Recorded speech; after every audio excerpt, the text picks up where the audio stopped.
Okay, on the show today, Bayo Akomolafe. So, Bayo, self-styled writer, speaker, and activist would be one. I first came across him around the time of the Embodiment conference 3 years ago, where he did a session there on cancel culture. I remember actually. Blend of activism, scholarship, and spiritual inquiry. Really poetic, an intellectual and a poet is how Bayo lands on me. Emergence network creator and director, influenced by Yoruba indigenous culture. And one thing that came out when I was researching him a bit more just yesterday was the importance of humility, grief, and different perspectives on the roles individuals play in the world. And it is something about Bayo's name that I just want to sing as well, I notice. Well, and that's pretty rare for me. So, Bayo, welcome. Thank you, brother. It's good to be here. Yeah, in India today, right? Yep, this is my home. I live in Chennai with my family, and yeah, presently grounded, feet on the floor, happy to be home.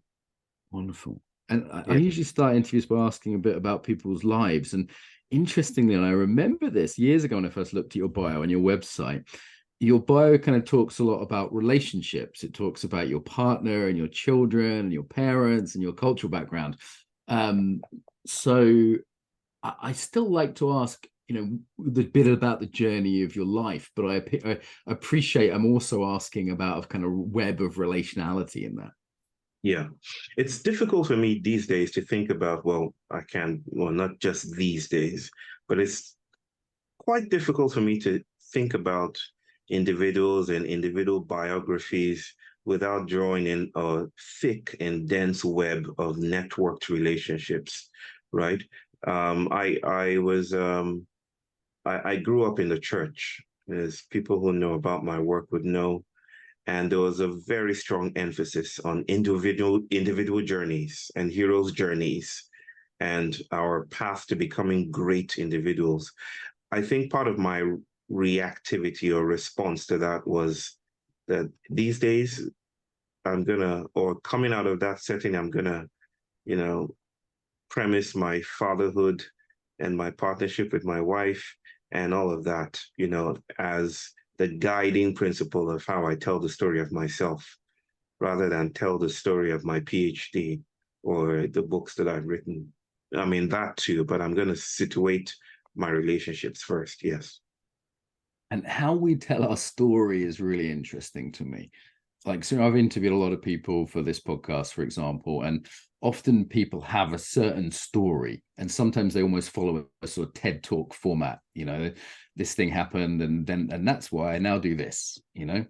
There's this sort of meaning making of their life as perhaps a hero's journey. So can you speak a little bit more about your own life, but maybe I guess you're bringing an angle to this that's a little different than most of the guests we have on. I mean, anything I say would be a lie if I were to really get down to it. These are usually the most difficult parts for me, Mark, I have to tell you. If to tell the story of my life would probably take me through my upbringing in West Nigeria, in Lagos, growing up in a hyper-Christian, and I mean that when I say hyper-Christian, I mean right down to how we greet each other. It's very, very Christocentric. And then going to a Christian university, to study, and then doing extremely well, um, enough to return to the university to embark on a PhD and to teach and lecture in the same university. But then the event, and usually in my telling, the event is when I meet with healers. Well, they're not called healers in my setting. I usually translate it that way when I'm speaking with people outside of Nigeria. They're called babalawos, and they are medicine men, and they work with medicine and plants and ancestry and spirits and archetypes and furniture and dissociation, and they work with a lot of things. Their materials are unwieldy. And I sat with them and I learned with them and I made them the focus of my study, and they changed everything. the stories that they told me, the ways that I'd been coached or habituated into seeing and understanding psychopathology, they broke all of that gradually, cellularly, molecularly.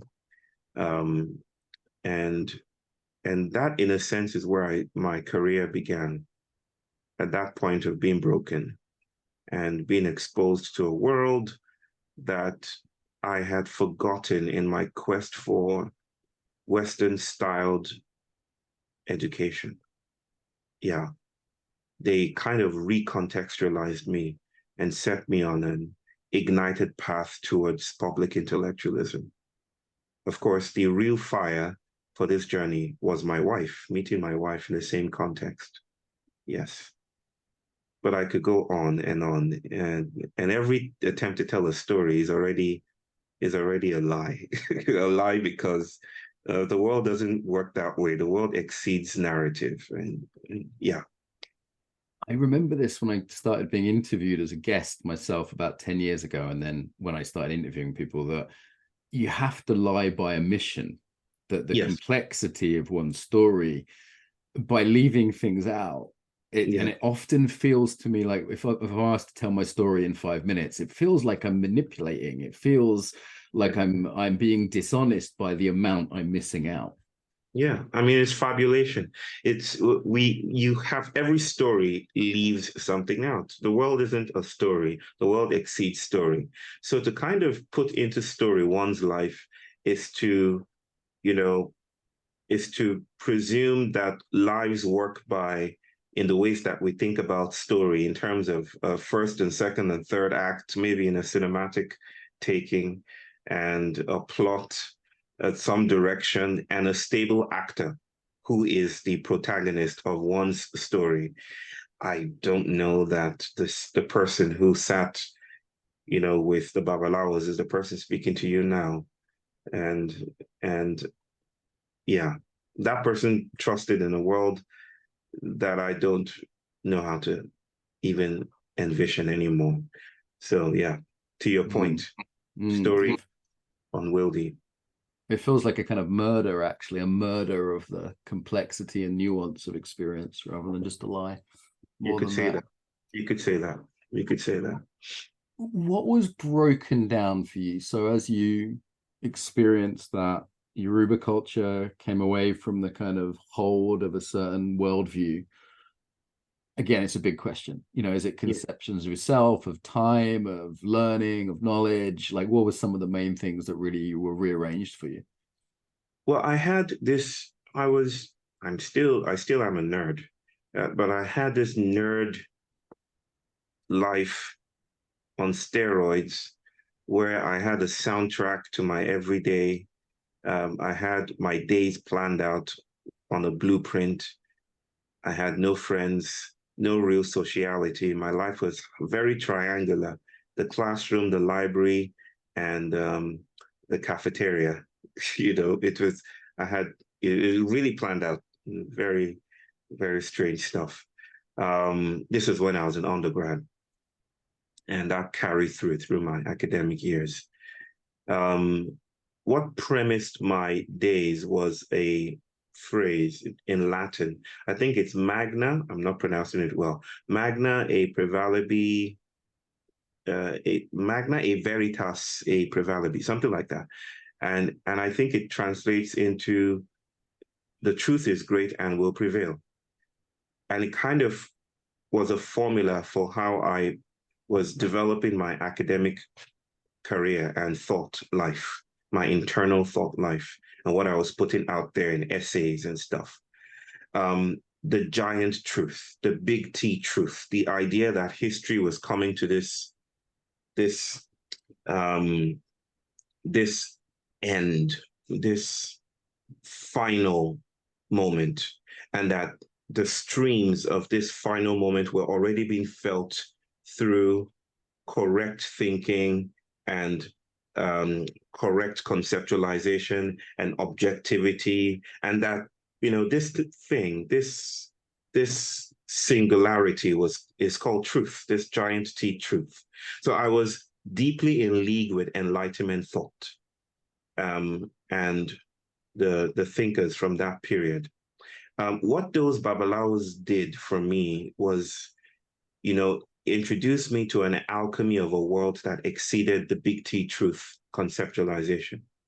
They kind of teased apart this idea that one can arrive summarily at the way things are, and invited me to sense that the world is too promiscuous for that kind of conceptualization, too unwieldy, too creolized for story or for narrative singularities, too dense for heavens.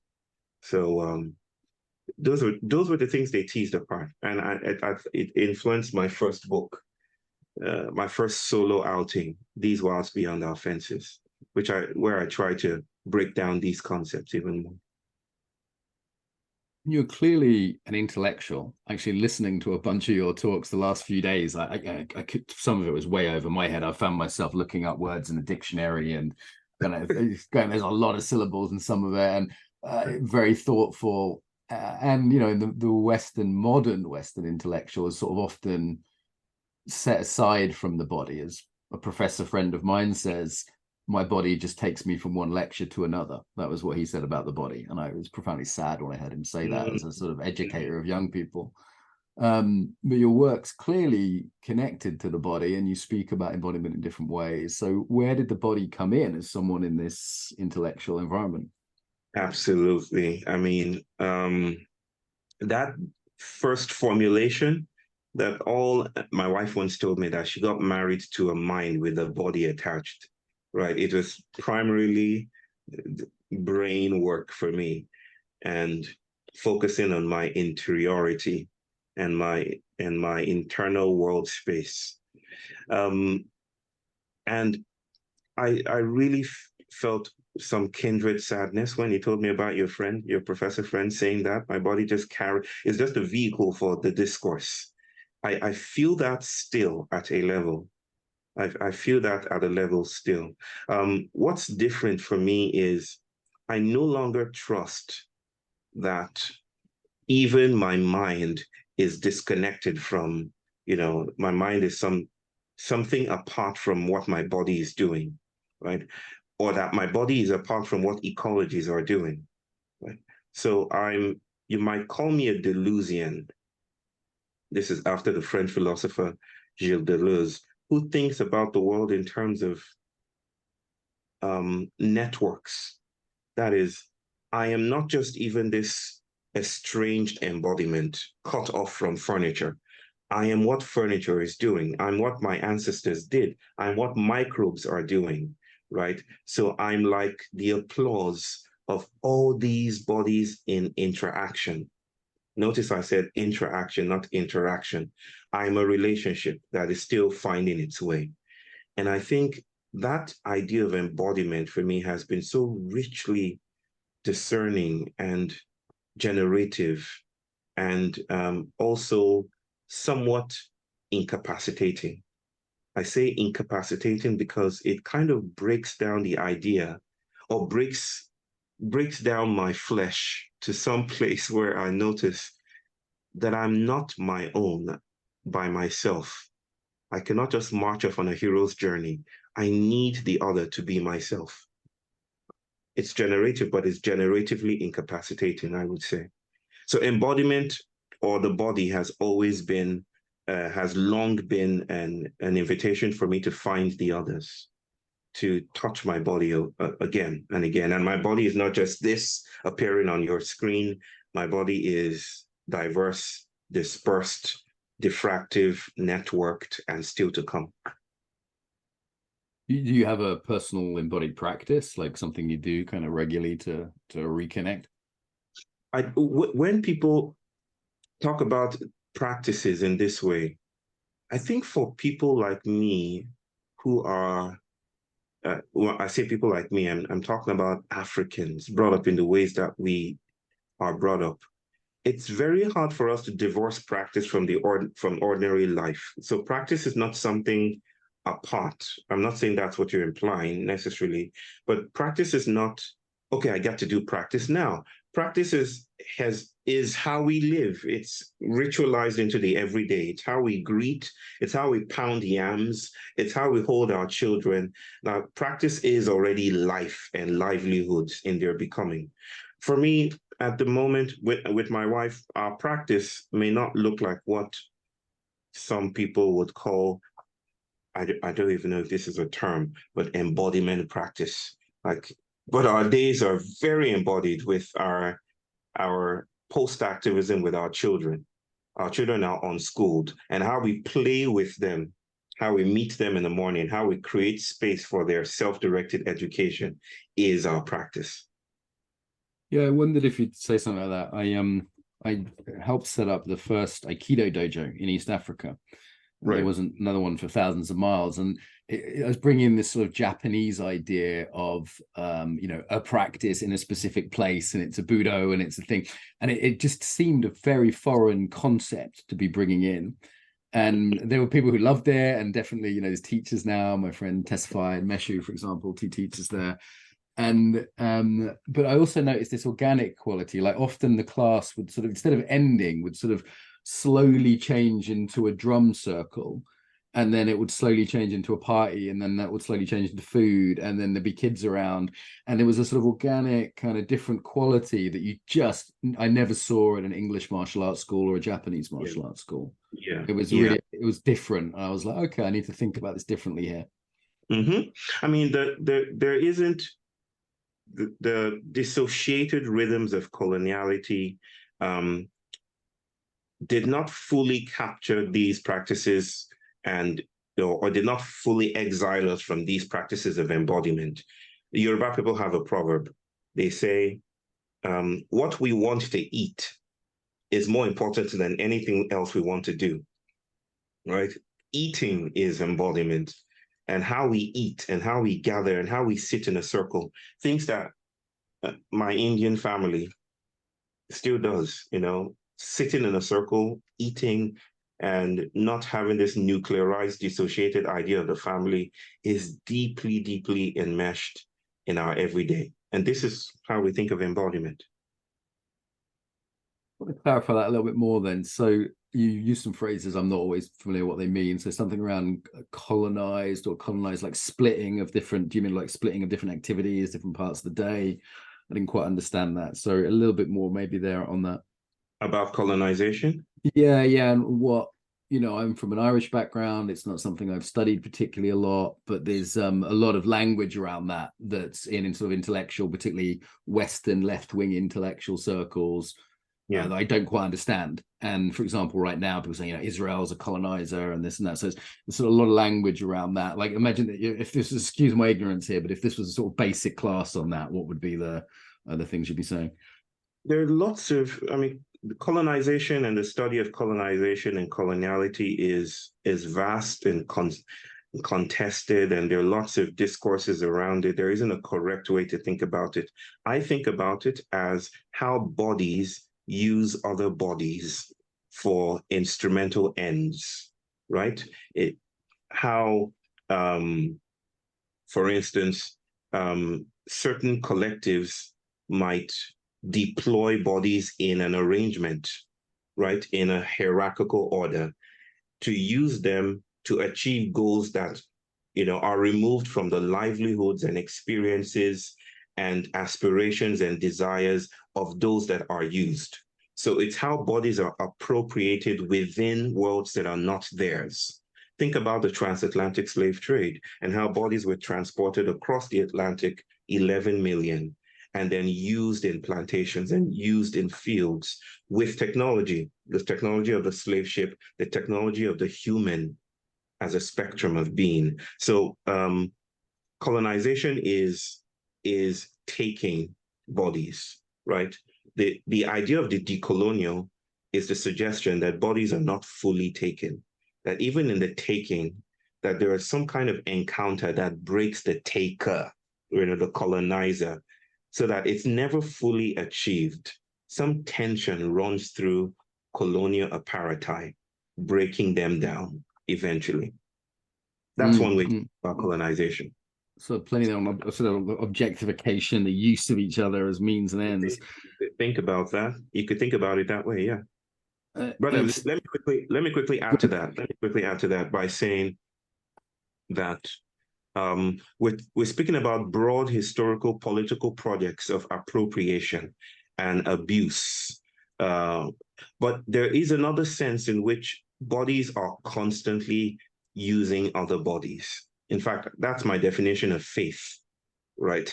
That bodies use other bodies. In fact, we need other bodies to be ourselves. We need other bodies to navigate the complexity of a universe that is too dense for simple answers.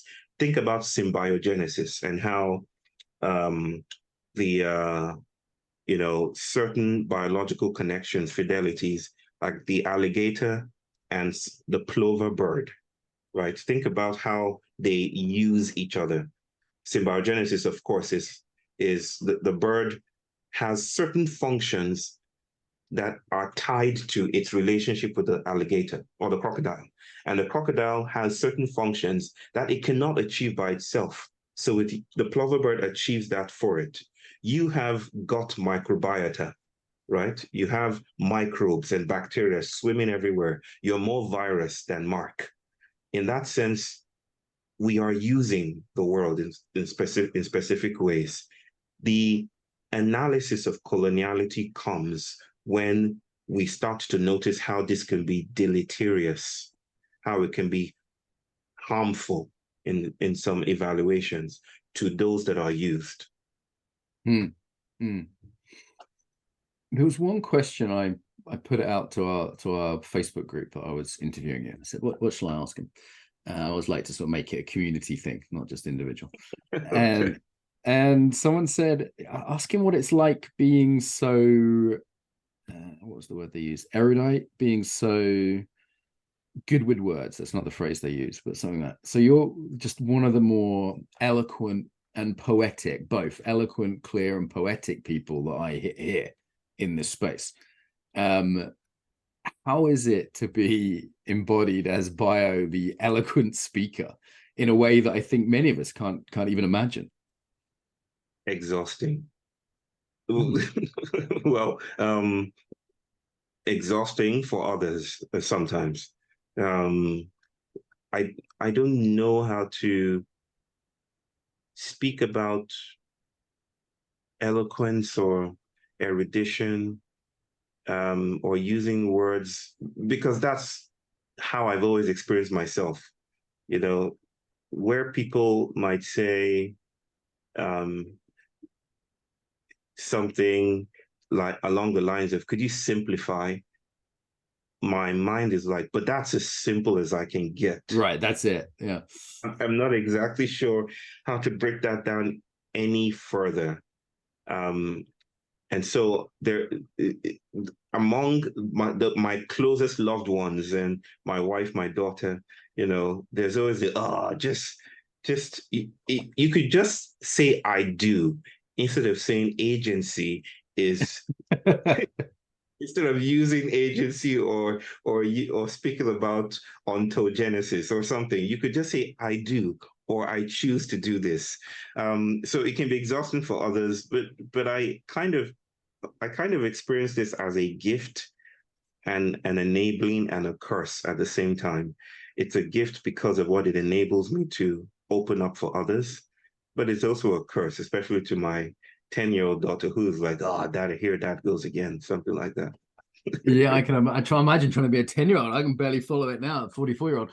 So, I mean, I don't experience it as a sort of, sometimes you hear intellectuals who are just sort of pretentious and they're using long words because, that's what they were trying to impress someone. I don't see it as that for sure.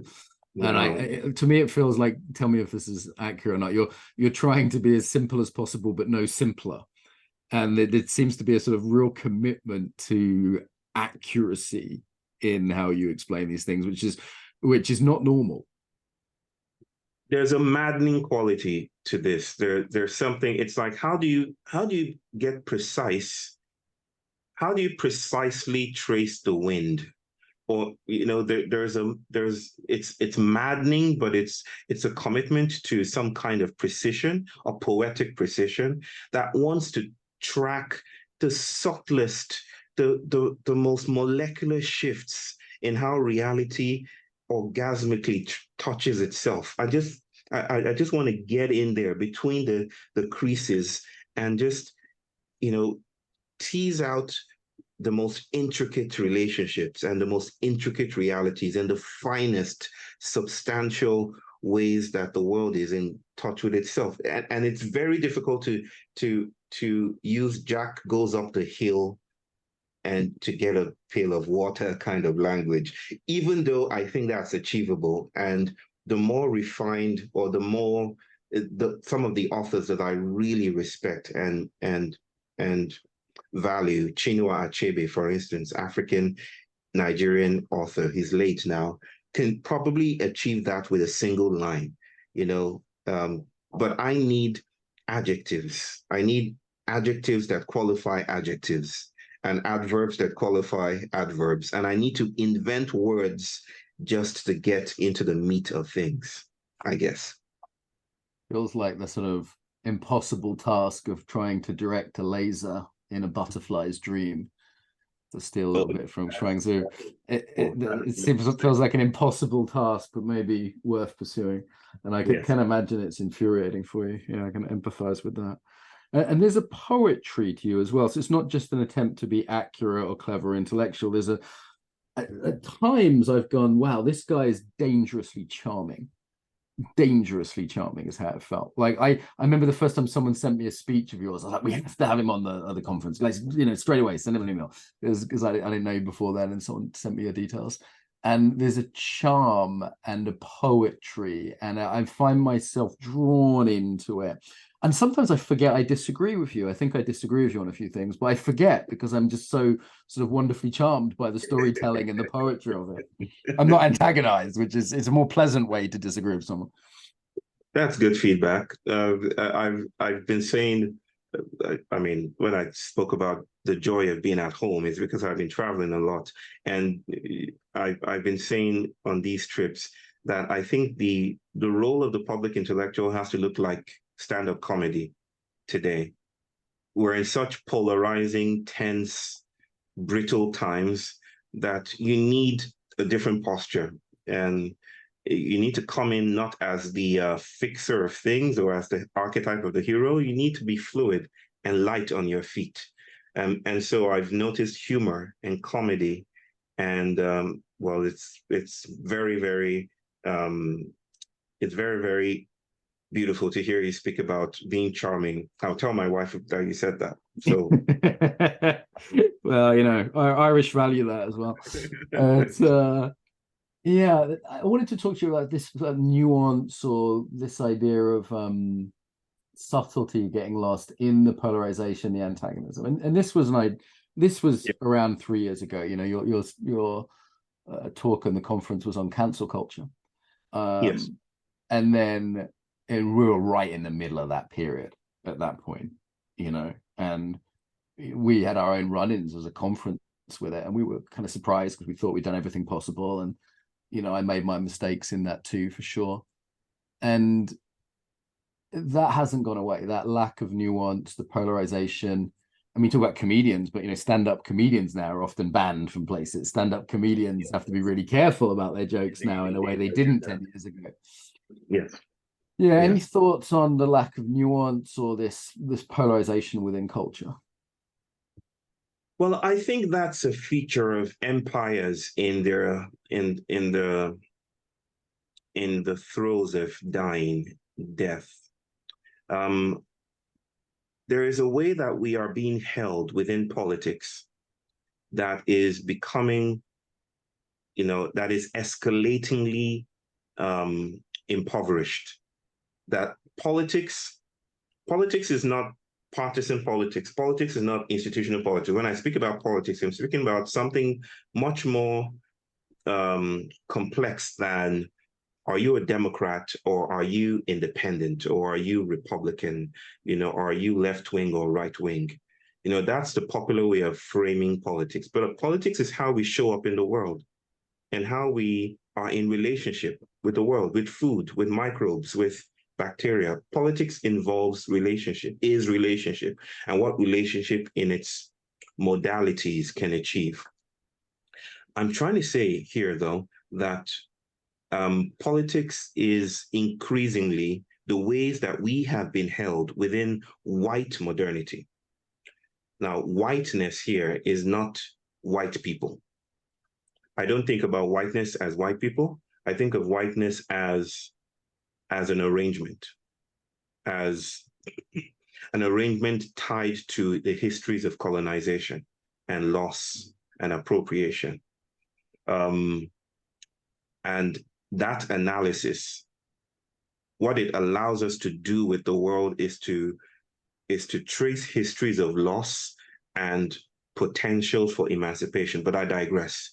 The idea here is, if politics has trapped us in ways of thinking and ways of being and ways of becoming, then the ways we meet each other will also become calcified and brittle and tend to repeat each other's tendencies.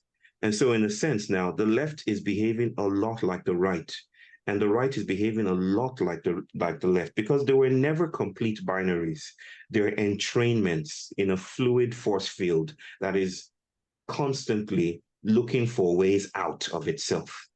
So cancel culture, I don't pathologize it as something bad. I don't think of it as something evil, something we have to get rid of. Because if you start thinking about, let's cancel culture, well, that is cancel culture repeating itself. So I don't think of it as, let's get rid of it. I think about it as research.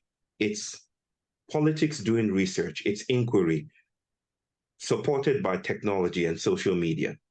But it is repeating the very dynamics it's trying to get rid of. In trying to name and position itself as a collective inquiry, it is taking on the very shape of the attributes of the world it's trying to critique. You know, this is the same thing that some intellectuals are saying about critique, that critique can only get you so far. If you lean on a wall long enough, you would take on the shape of the wall. This is embodiment 001, not even 101. If you lean on a wall, you will start to behave like the wall. Cancel culture is critique, but it is critique that is incarcerated in itself. It doesn't know where else to turn to, nowhere else to go within empire. And so it will kind of take on the very forceful and violently normative attributes of empire. And that is one thing to say about it. There's a lot more, I'm sure. There's some possible sort of good intent there behind it. But I mean, I just felt it in through the body, like when I would be confronted by various kind of activist types, particularly from the States and to some extent from the UK. There was a kind of rage and clearly a trauma, and I was really like surprised by it, you know, at first surprised and then reactive at a certain point. I never got that vibe from you personally. Like when you were talking about, you know, I've heard you talking about all sorts of different topics on race or, you know, inequality or whatever it is. And you had a very different quality to your being than nearly all the North American activists on this topic. And it really stood out for me because I felt the difference being on the receiving end of it at times. Yeah, because I'm not after, this is the reason why I try to demarcate. I actually call myself a trans public intellectual. I don't mean trans in terms of sexual orientation. I mean trans in terms of hyphenating the public. The public itself is what's at stake for me. I don't presume the public as the thing to arrive at. I'm not looking for justice, even though I understand the importance of activism that is geared towards justice. But I'm not after justice. I'm not looking to speak truth to power. I'm calling into question the centrality of power, and I'm seeking to go somewhere else, brother, right? It's like, I don't know where politics might go to, but I'm very alive to openings and breakings. I call them cracks. And so my politics has to take on this attribute of the trickster. Those activists that are fighting the power will eventually look like the power they fight. Yeah. Because they're caught up in this dynamic of struggle. And as they potentize the field with their anger and their rage, they will often use the same epistemological resources of their antagonists. The world that they're trying to pull into being will shape them in return.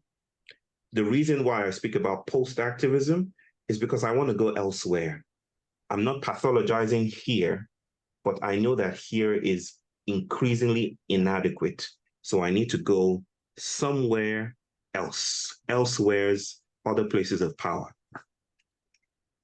I've been drawn into this sort of technologically recently. Every time I turn on YouTube the last few days, it's asking me to be angry about the current situation in the Middle East, the Israel-Hamas war, asking me to take a side, asking me to really, I have to be quite careful with it just in terms of my own nervous system is what I've noticed, to be drawn into that. And then these things are subtly going on in the background anyway, you know, where there's violence, where there's oppression. The Ukraine war being in the background has had a big impact on me, you know, with family there.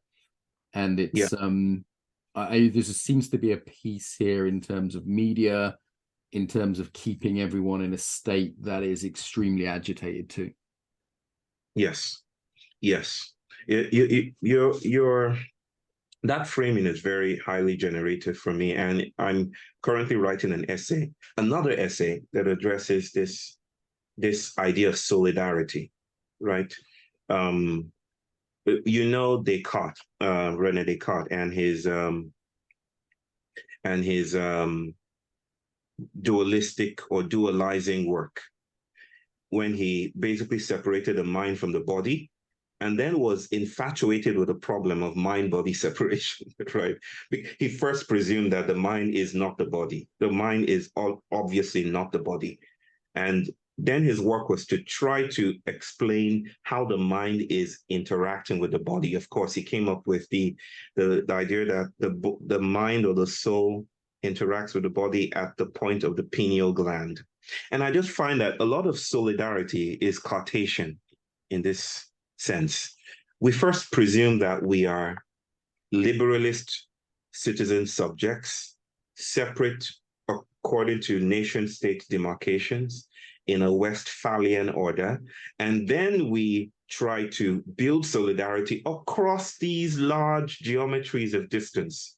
And so the only way we can do this is to get ourselves constantly angry. The technology of the internet and the technology of the nation state just create this comorbid, or rather a morbid entity that bursts our phones and our laptops with constant notifications. You should be angry. And if you're angry, hit the streets this way. And none of this, brother, I do not frame any of this as bad. This is not bad. This is not something I'm even saying get rid of it. I'm questioning solidarity and how we frame solidarity within the nation state.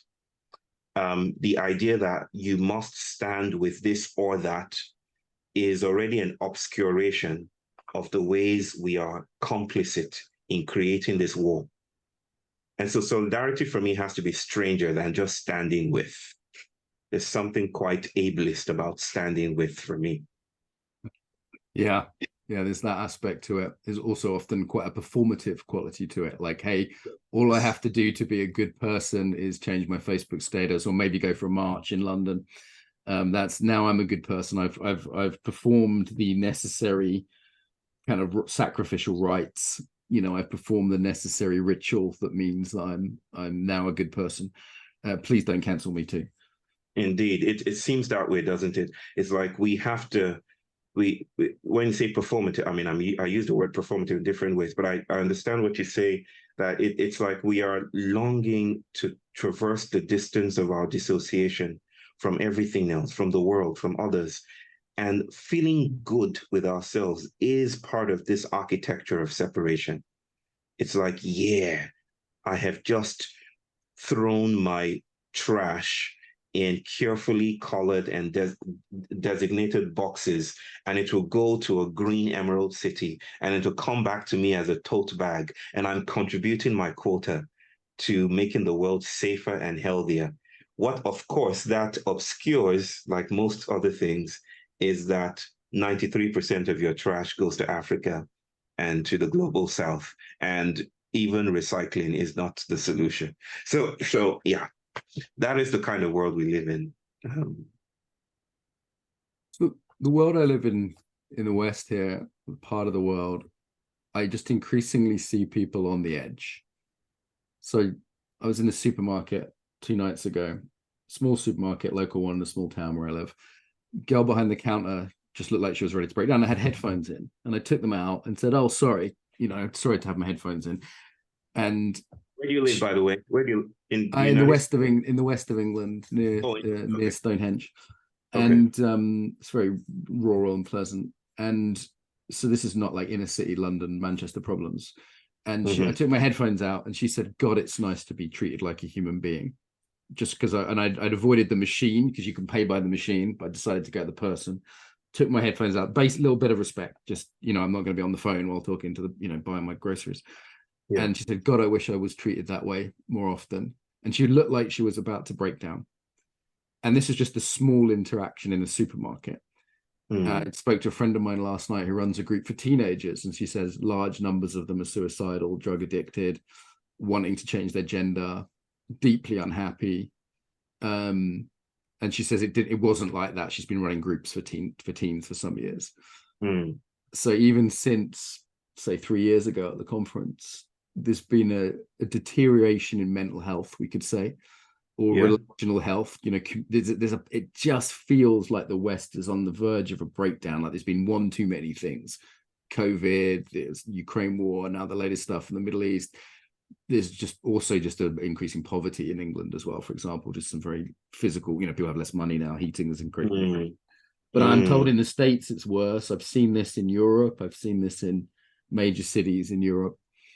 It feels like we're on some kind of a cultural breaking point where the kind of isolations and stresses of modernity and technology and all the rest of it, capitalism, if you will, have got to a point where people just can't take it anymore.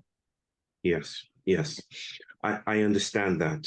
I see that in places like India as well. Around the world, there is a flailing, a withering, hollowing out of what we have considered global culture, or what those of us who were brought up in tightly knit societies, that had pre-modern traditions and ways of being in interaction with each other and the world around us, would call just culture. And the way that politics, brother, is holding this breaking point, this breaking event, is one aspect of politics is rushing towards restoration of the familiar, right? It's saying, well, let's get back to the way things were. Yeah, I've even seen it. Sorry to interrupt. I've even seen there's a lot of memes now about the Roman Empire and sort of the traditional Roman Empire. It's some sort of, or sometimes I see it as a harking back in the UK to the 50s. There's a sort of certain aesthetic you'll see in shops that's very 1950s. Indeed. So that sort of let's go back kind of let's go back to the way things were. Let's I mean that let me just, for conversational purposes, call it an originalism. Like if these people didn't come, then if these minorities didn't come, or if the world didn't have this technology, we would be a purer version of ourselves. And this is exactly the condition for fascism, right? So a return to originality is no less problematic than the other aspect of this politics that presumes that the world can be reduced to one's individual experience. And what I say is what obtains. So in the United States, for instance, it's hyper individualistic. So I can choose what I want to be referred to as. I can choose my name or my gender, or, gender is now an individual thing, a choice. Right? It's no longer a terrain or a territory or a body of relationships. And in obscuring gender or reducing gender to individual actions or individual becomings in that way, we kind of cut out the way that the world is involved in shaping us. And so progressivism is troublingly entangled with conservatism.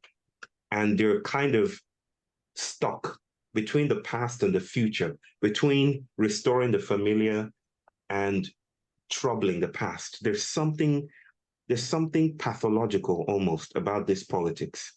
And so this is the reason why I find there's no spaciousness here. You know, there's no spaciousness in this present arrangement. We need a third way. And I'm not talking about a third party. I'm talking about the trickster that breaks the model. We need a different kind of aesthetic altogether. This is not to say that those people who are experiencing these events are evil or bad or should be put down or canceled or something like that. Nothing like that. This is just to say the politics of the moment cannot hold our experiences any longer. The politics of the moment cannot hold our experiences any longer. Yes, I resonate with that. There's something about the end point. It feels like an end point approaching, the logical conclusion maybe of hundreds of years of hyper-individualism. Mm-hmm. And I hear you bringing up the kind of trans conversation, which has been huge over the last few years. It's been central to media, to arguments. And there's something in that saying that I actually get to choose who I am. The community has no involvement in that. The wider group has no involvement in that. That's my choice.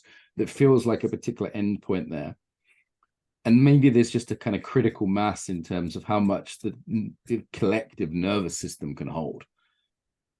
Like, it's not like this war in the Middle East is any worse than other ones. There's been plenty of terrible wars in the Middle East. There's been plenty of terrible atrocities in Eastern Europe, to go to Ukraine. And yet, I looked at this girl in the supermarket. She just looked like she couldn't take it anymore. And I'm in a pretty rough place personally today, so it might just be pure projection. But I think it's not. I think there's something in the kind of wider world where people have just hit a limit, and the story that they're being offered doesn't give enough meaning making. This attempt to go backwards, and if we just got rid of all the iPhones and the immigrants, then it will be fine. Like I don't see that. A, I don't see that happening, and B, it just seems like tremendously lots of room for dangerous unkindness within that. Yes. People aren't getting rid of their phones, let alone changing the demographics of the country. Mm-hmm. If we can't take it anymore, what happens? Do we just need to go through a period of huge breakdown? Because that, like hearing about child suicides and, child psychosis and child drug addiction, this is all my friends who are parents telling me about this. And I live in a pretty nice area. This is not the worst area. So, that seems like a pretty terrible place to arrive as a society. You could say that. And at the same moment, it's an opportune, at the same time in saying that, it's also important, at least from my cosmological training, to notice that it's an opportune moment for travel. Mm-hmm. And let me put it this way.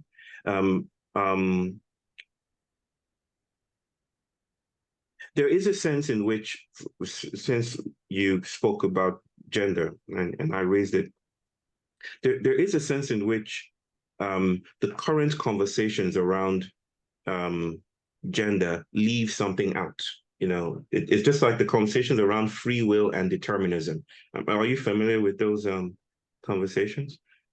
The free will proponents insist that we have choice, and we are imbued with this divine attribute that separates us from the world that is just dormant and mute and mechanical, right? We have this kind of spark that makes us different. So we have free will, we have it. Determinism, on the other hand, presupposes that the world can be fully explained, fully legible. Everything is in a circuit of explanation, right? We can boil it down. Free will is just an illusion of some kind. I often tell people that both arguments are doing the same thing. Free will and determinism, they may look radically different, but they're doing the same thing. And what they're doing is limiting the ways that we see matter. right? This is just a wide berth till I get to my point, brother. I usually take these wide poetic turnings, but both arguments are limiting matter. Free will says I have choice because there's a freedom to the way that I act that matter doesn't seem to act in that way. Matter seems to be stable. And I feel like dancing, but books don't dance, so I have free will. And determinism also does the same thing. It says matter is fully explainable. Both of them kind of incarcerate matter. Now, take that analogy and translate it to what the left and the right in industrialized worlds are doing with the idea of gender, gendered bodies. And what they seem to be doing is limiting gender to what humans or human bodies are doing, right? They kind of limit the conversation to the individual. One aspect of the politic boils it down to choice, totally cutting out ecologies and how the self can never be fully articulated, how bodies are in rapturous, continuous engagement with surroundings, and how to name ourselves in a final way is to risk cutting out relationships. The other end presupposes that the world is fixed into a binary. It's either this or that, male or female. So one side reduces everything to choice and backgrounds the world. One other side reduces everything to worlds and backgrounds choice. So it's like they're both stabilizing the myth of the liberal citizen subject that is estranged from everything else. And I think this is the breaking point, brother. The stability that is afforded by that kind of analysis is breaking down. So even it's not just people in shopping malls, right? It's even billionaires. We don't hear their stories. It's people that are supposedly leaders of industry, captains of industry, the experts, the climate activists. We're not finding answers. The joy and the juiciness of culture is fully or speedily being dissipated or thinning out. So there isn't any buoyancy to this culture any longer. And so we're kind of brittle now. So critique now sounds like cancellation. Nuance now sounds like weaponry, like oppression, like I'm oppressing you. If I introduce complexity to a conversation, you're from the other side. Oh, you're the other side. You're the evil one on the other side. Solidarity now looks like clicking a button. And I'm not saying this calls for getting back. I'm saying culture it seems to be running the full lengths and limits of its creativity. So it's time for the trickster. It's time for an animism that knows how to travel. And this is what I speak of as post-activism. Boom. Well, I think we're just getting started here, but time is against us. What brings some of this together? I need a clever title. Wow, I need a clever title for the episode. So what do you think brings some of this together? Let's make good use of your poetic skills. We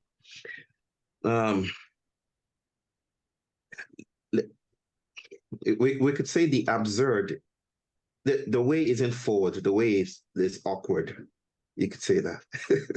The way is awkward. Yes, not forward. It's awkward. The way is awkward, not forward. Let's see what people make of that. Okay, definitely makes me question mark.